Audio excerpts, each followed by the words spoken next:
Hey everybody, and a little bit of a divergence from my normal content. Today we're going to be talking about competitive league, or at the very least, the LCS. Now we're not going to be talking about strategies or players or anything like that. Instead, we're going to be talking about a potential LCS strike that might be coming in the upcoming days. How did we get to the point where the LCS players might actually strike to try to get changes from Riot? Well, to begin with, I'm going to have to teach you guys, there's the NACL and then there's the LCS. Now, the LCS is what you guys know, it's on Twitch. Well, both of them are on Twitch, YouTube, that sort of stuff. They're streamed, right? The LCS is obviously the bigger league, the more popular one. Now, the NACL, the championship league, is below that. Now, the championship league is supposed to have people who aren't as good, maybe as the LCS players, but they're practicing, they're getting good, and eventually they might be good enough to get into the LCS. It's meant to foster homegrown talent. It's meant to foster North American talent. And 3 weeks ago, Riot put out a statement. Now, before this statement, it was enforced that every single team had a championship league team if they were in the LCS. So all those teams needed to have their secondary team in order to help grow and foster North American talent. 3 weeks ago, then Riot put out the statement, "We remain committed to evolving the NA talent development pipeline," which means that they're not committed at all and they're not committed to the NACL. To read this statement, they said LCS teams recently asked to remove the mandate to field the team for the North American Challengers League, beginning with summer 2023 in an effort to unlock more operational and financial flexibility. After reviewing the proposal, we've agreed to their request, in this case to support the continued long-term success of teams and professional esports ecosystem in North America. Basically, a few weeks before the league would have started, Riot then pulled the plug out and said they don't need to field a championship league team. A few weeks before. So all these teams, and you can see which ones did it here, these teams then decided, and I got this from the LCS Players Association. The Players Association said Cloud9, Dignitas, 100 Thieves, Golden Guardian, CLG, Immortals, and TSM all pulled out their championship teams. Meaning that those players, those staff, those coaches, all of those people, a few weeks before the season was meant to start, no longer had a job, no longer had an area to live, no longer had anything. So that wasn't great. In addition to that, they made some changes here. I'll read them, but it's not really that big a deal. We're implementing a true promotion relegation system for the NACL, where all NACL teams are eligible for relegation. There we go. That means that you can be demoted out of the championship league. You can be promoted into it. Basically, a homegrown team can try to get into the championship league, but because the championship league doesn't really make any money and isn't advertised and no one really knows about it, there's very little reason. Now, this is just me saying that, but there's very little reason financially for good players to get together. They wouldn't have the money to support it from this. We're making the NACL more geographically accessible by utilizing the Chicago server for competition. So previously, the NACL would be played in California, which obviously limited, seeing as it's on the west coast of America, it would be like trying to play in Moscow from Paris, right? It wasn't entirely good. So this one's a bit of a mixed bag because most people that try to play League competitively move to California. So most people are already there, and now they'll have higher ping. But on the other hand, this does allow more Canadians, Central Americans, Eastern Americans to, kind of be here. We're making a commitment to long-term sustainability. This summer, we will immediately implement mechanisms like Twitch subscriptions and team partner broadcast integrations mirroring the LCS. This one, we don't really know exactly what the anything from this is, but unless this is giving the Championship League, money, I don't really see, and then they said blah blah blah blah blah blah blah blah blah. The import rules aren't changing, even though we're expanding competitive opportunities for any developmental system, but developing across blah blah blah blah blah blah blah. Basically, the big thing is that they pulled the plug on the Championship League team players and staff and coaches, and again, all those people. Like, imagine you just fired a week before. Now, did Riot did themselves fire them? No, obviously these teams pulled out, but by Riot no longer forcing these teams to have the Championship League teams, they obviously just pulled out. Now, you might be wondering, well, isn't this the team's choice? But the thing is, we can see, this is the Players Association response. Okay. Riot gave each team $3 million this year to operate in LCS and NACL, but only 3 could afford to spend 15 to 20% of that to promote the future of NACL. So basically, Riot was giving $3 million per team to operate in the LCS and the NACL. Now that went to both teams, the LCS and the Championship League, right? But all these teams, other than these 3, pulled out and decided to not do that. Okay, I'm just saying that for now, but let's look at the Players Association response to, obviously, all these teams suddenly being out of money, being out of jobs, right? 3 weeks ago, Riot claimed to be building the future of all sports globally. Today, Riot abandoned that future in North America. While the statement today was framed as a commitment to the NACL, the reality is that as many as 70 players, coaches, and managers will lose their job overnight. The unprecedented decision destroyed the NACL less than a month before the start of the 2023 NACL summer split with no plan and no warning is a stain on their leadership. Riot's decision to eliminate the NACL mandate was in direct contradiction of the statements made to the PA by Riot leadership throughout talks earlier this year regarding future NACL changes. Okay, so they're saying there, Riot themselves said, we're not disbanding this mandate. The teams will be forced to have Championship League teams. So the Players Association backed down and was like, okay, we believe you. Then later on, they said, nah. So the Players Association feels blindsided, lied to, backstabbed in this one.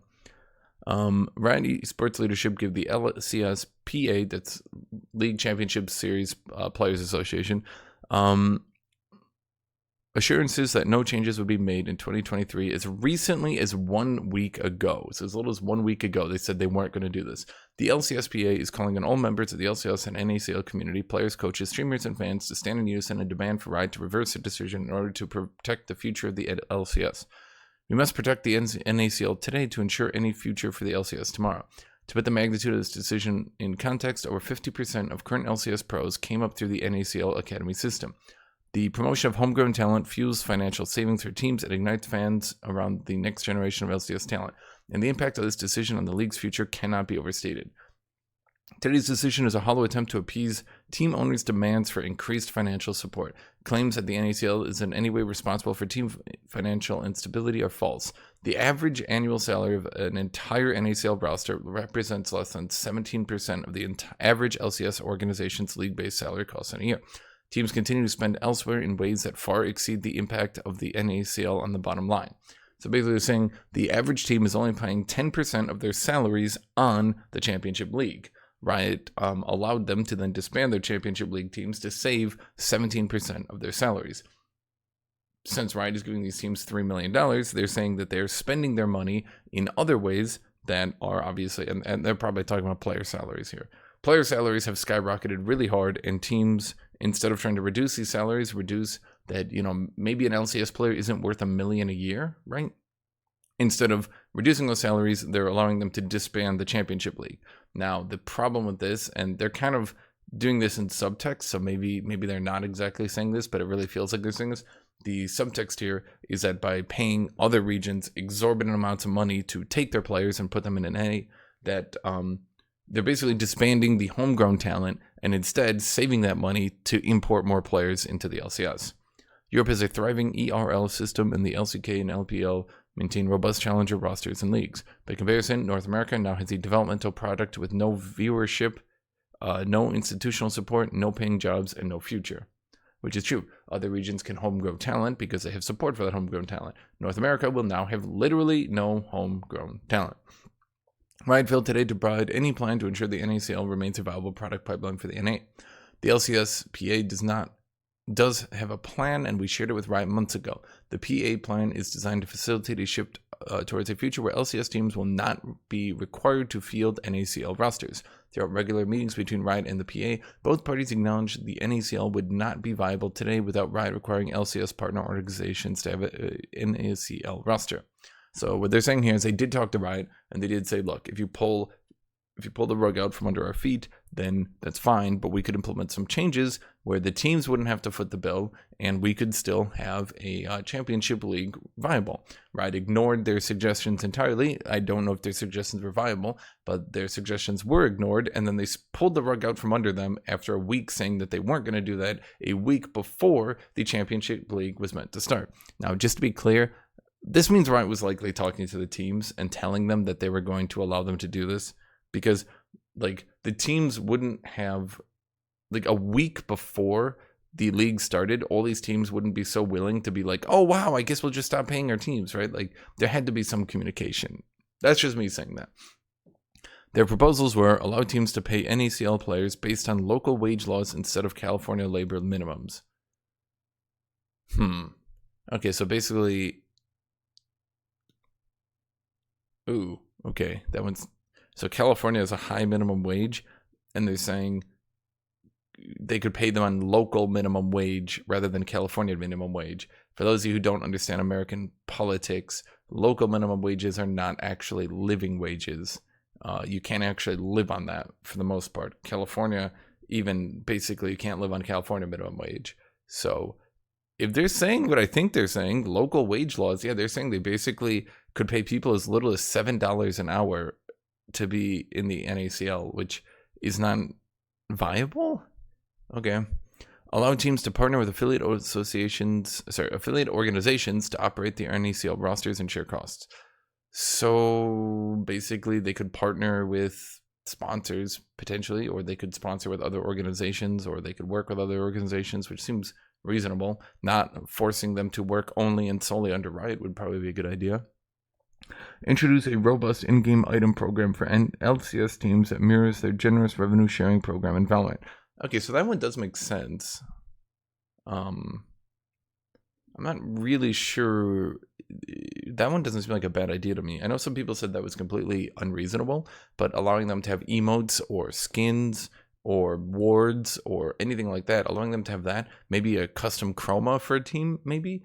Not even a skin, just maybe a custom chroma, and then the team gets the proceeds, or maybe half the proceeds or 80% of the proceeds from that chroma, skin, ward, etc. That does seem like a good idea, and then that would also encourage teams to get more popular to make more money, which seems, natural. Introduce meaningful incentives like programs, like promotion, relegation, and revenue sharing for outside organizations to invest in NSL rosters. So this is one of the problems Riot has had for a long time. They basically maintain complete control over their leagues, particularly the LCS, and they basically want complete control. They don't want other people investing. They don't want other people having any control. Riot wants complete control. And that's why, by the way, the LCS is basically treated like League of Legends advertising. Like they're basically just advertising the League of Legends product and putting on this show to try to advertise it. That's what this has always been, by the way. That's been my opinion from the very beginning. LCS is not a grassroots organization. It's not grounded. It is basically advertising for League of Legends. And that's why they make so many changes and stuff trying to promote the LCS. And that's why I've hated competitive league. That's a little bit of a tangent, but I've hated competitive league for a long time because it warps the game, it screws the game, and they make many changes that make the game worse just to try to make watching LCS, watching and advertising for the game, so you play the game, so you buy more skins, more popular. Players, fans, anyone who goes, blah, blah, blah, let's just make your voice heard. Then they put out this thing here, which I showed you guys earlier, basically show that teams are only needed to pay 50 to 20% of their salary to the LICS, or sorry, NACL. There we go, the NACL. They only needed to spend 15 to 20% of the $3 million Riot was giving those teams to continue to promote their championship league team. And all but 3 of the teams then pulled out immediately, pocketed Riot's money, and just fired those championship league staff. So the question, I guess, is why? I mean, why is Riot even giving these teams money then, right? Like, what are they promoting? What is Riot doing? And in all honesty, what is Riot even doing? This seems like the dumbest thing I've seen them do. Okay, so then we have, these were finally their demands, or at the very least their asks. Institute Valorant-style promotion and relegation between LCS and NACL. So basically what they want is that championship league teams can become LCS teams by promoting into it, that LCS teams can demote into the championship league. They want that. However, because there's been a $10 million buy-in to the LCS, I highly doubt that Riot will ever do that. Now, should Riot have made a $10 million buy-in to the LCS, and should they have locked down those teams? Probably not. So this is a good thing, but there's absolutely no way the teams would ever agree to this. There's absolutely no way Riot would ever agree to this. It would be a good thing, though. Riot commit to a revenue pool for player salaries of $300K per NACL team per year. Now, if you have 5 players and a coach, that already would be running you down to $50,000 a year, right? So $50,000 a year salary would not be that amazing. In fact, in America, I mean, realistically, depending on where you live, it could be okay, but $50,000 a year it's okay. So basically what they're saying is, instead of giving teams money for both and then they just pocket all that money and use it on the LCS, make it $300,000, but only for the Championship League teams, which I think everyone would agree would be the best way to go about things, because then they can't just, do what they're doing now. Riot guarantees LCS minimum contracts for the following year for the 5 players who win the LCS Summer Finals each year. I'm a bit torn on that one, and this is where I think their side starts to get a little bit, in my opinion, greedy, if you will, but maybe a little bit more showy.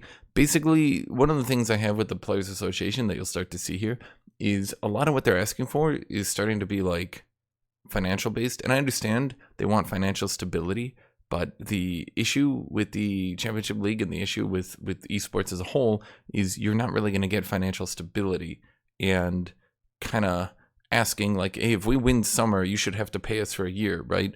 It's not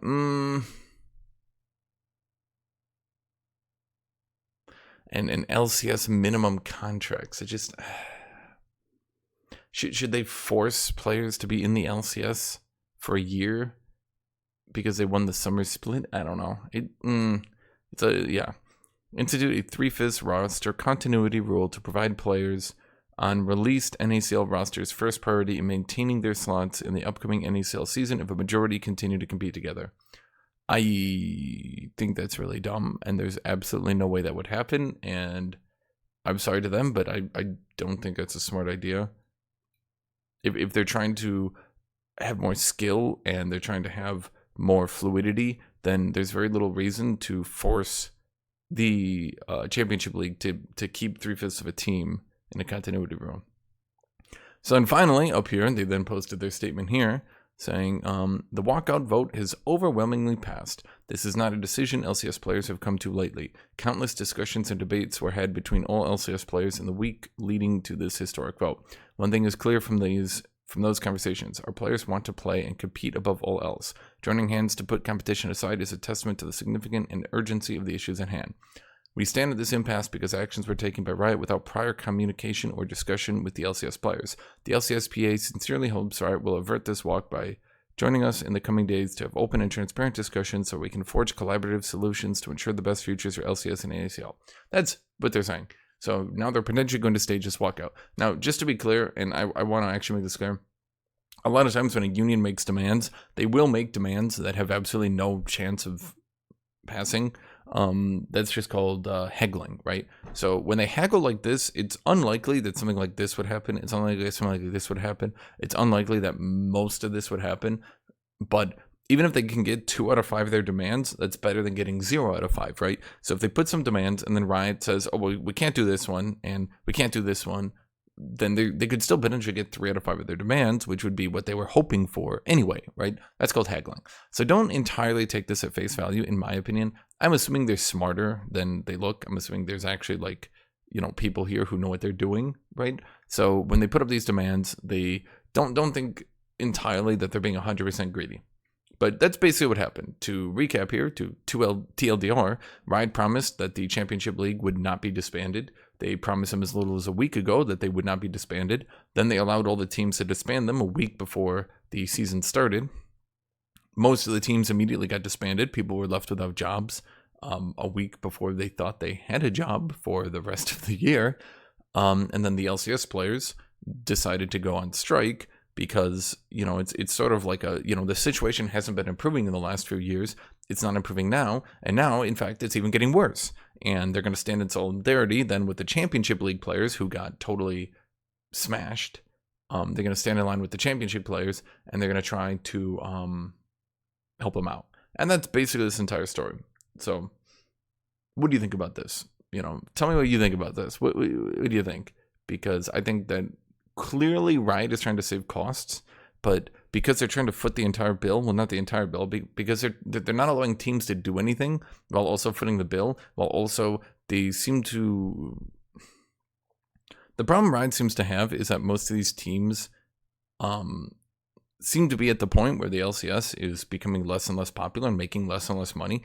And they seem to be at the point where the teams now are seemingly en masse, kind of not threatening to quit, but a lot of them are kind of trying to like pull out, so to speak. And so they're making increasing concessions to the teams while the players are being hurt. And the players keep making suggestions and keep trying to say, well, you know, could we get bigger sponsors? Could we get organizations to work with us? Could we do this? Could you help us make money this way? Could you help us make money that way? And Riot keeps saying no, no, no, no, no. But they keep making concessions to the teams, now allowing the teams to disband the Championship League. With no Championship League, as I said, 50% of their current LCS players have come up through the Championship League. So if they're losing the ability for new players to get, you know, to start playing competitively and then get better competitively and then move in like other regions, and they're saying all other regions have this thing, but now NA doesn't. At a time when NA is already struggling, don't you think that it would be a bit silly to pull the rug out from under them and kind of make the region the now official import region with no ability to grow homegrown talent? So that's this story. That's how we're getting to a potential strike now. Once again, what do you guys think? What do you guys think about all this? That's it. That's my entire video. So, normally I don't make videos about things I don't entirely understand, so I maybe got a few of these things wrong. I'll say I maybe got a few of these things wrong, right? But I think for the majority I got this all right. So if I got anything wrong, make sure to tell me. But you know, I figured it's better to make a video than to not make a video, because I might get like 10% of it wrong. So anyway, what do you guys think? What do you guys think about all this? Thank you all for watching. Thank you all for being here, and I hope all of you have a great rest of your day. Goodbye, everybody.